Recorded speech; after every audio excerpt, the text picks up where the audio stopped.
तो फ्रेंड्स मैंने GST portal पर लॉगिन किया हुआ है। Financial year 2021 return filing period June. मेरे केस में टर्नओवर है 5 करोड़ से अबव।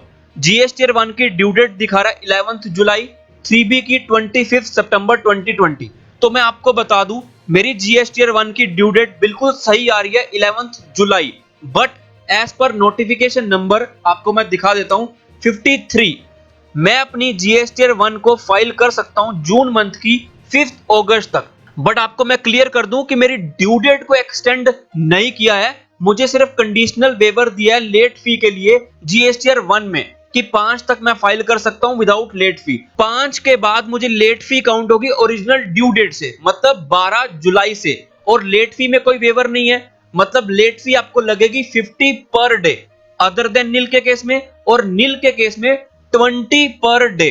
क्योंकि क्या होता है 10 पर डे पर एक्ट, तो मतलब पर डे 20, 25 पर डे पर एक्ट, तो मतलब पर डे 50।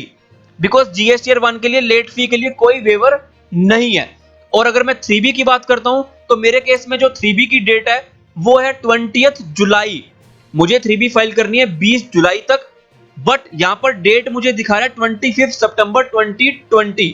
बट आपको मैं एक और बात क्लियर कर दूं, एक नोटिफिकेशन आई थी, इसके लिए आपको देखना पड़ेगा, एक सेकंड।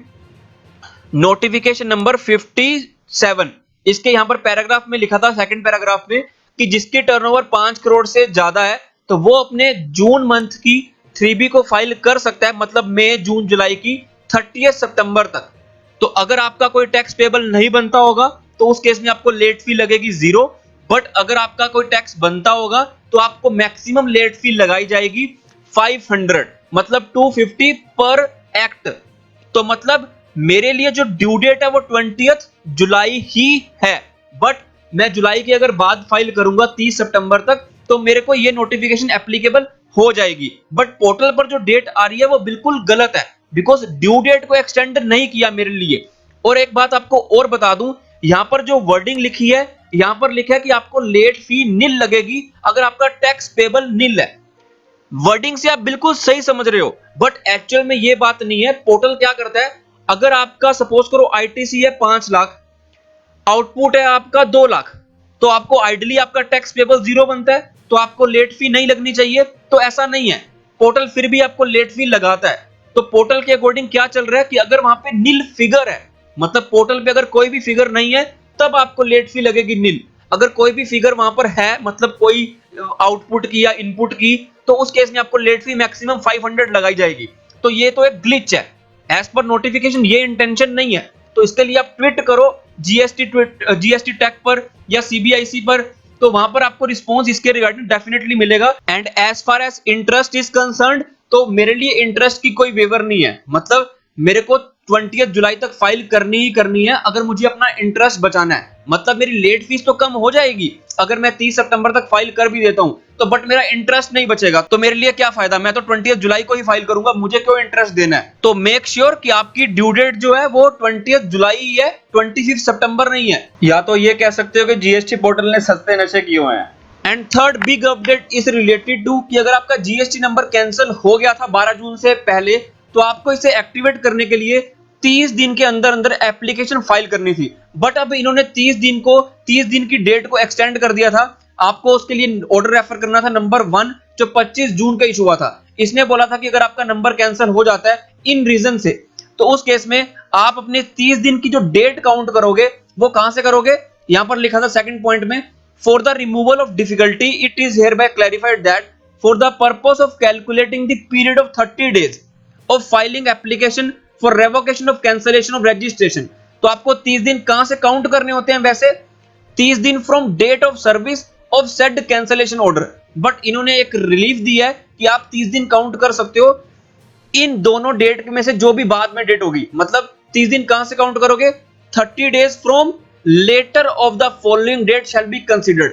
ए और बी में से जो भी डेट बाद में आएगी तो वहां से आप 30 डेज काउंट करोगे। सपोज करो आपके केस में 31 अगस्त आ रही है, तो आप 30 सितंबर तक ये एप्लीकेशन फाइल कर सकते हो। बट पॉइंट ये था कि जिन्होंने ऑलरेडी ये एप्लीकेशन फाइल भी की तो उनका जीएसटी नंबर एक्टिव नहीं हो रहा था, तो वो लोग क्या करेंगे अब।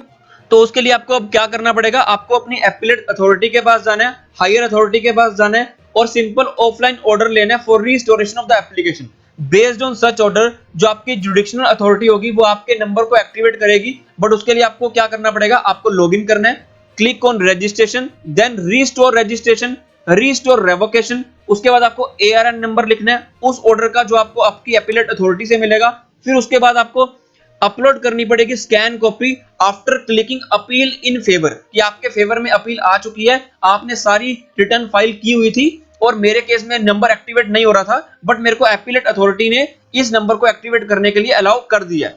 GSTN is working on to remove present restriction, मतलब कौन सी रिस्ट्रिक्शन, कि अगर आप अपनी रिटर्न फाइल कर रहे हो तो फिर भी आपका नंबर एक्टिवेट क्यों नहीं हो रहा, तो ये सिर्फ एक GSTN का ग्लिच है, तो उसके लिए वो वर्किंग में काम कर रहे हैं, तो ये तो हमेशा GST का चलता ही रहता है, तो उसके लिए मैं आप क्या कह सकता हूं, बट आप इस वे में अपीलेट अथॉरिटी के वे आउट से अपने नंबर को एक्टिवेट करवा सकते हो। और जो आपका ये जो प्रेजेंट ग्लिच चल रहा है, it is expected to be available shortly and this suggested solution is only a temporary relief. और साथ ही अगर आपको किसी जेन्युइन प्लेटफॉर्म के बारे में जानना है ऑनलाइन इनकम अर्न करने के लिए, मैंने ऑलरेडी एक वीडियो बना दिया, आप मेरे सेकंड चैनल को जाकर देख सकते हो, CA टेक, मैं वीडियो लिंक में भी लगा दूंगा, डिस्क्रिप्शन बॉक्स में भी लगा दूंगा। अगर आपको वीडियो में कुछ भी अच्छा लगा हो तो प्लीज वीडियो को लाइक करना, चैनल को सब्सक्राइब करना और वो लोगों के साथ भी शेयर करना। तब तक के लिए जय हिंद, जय भारत।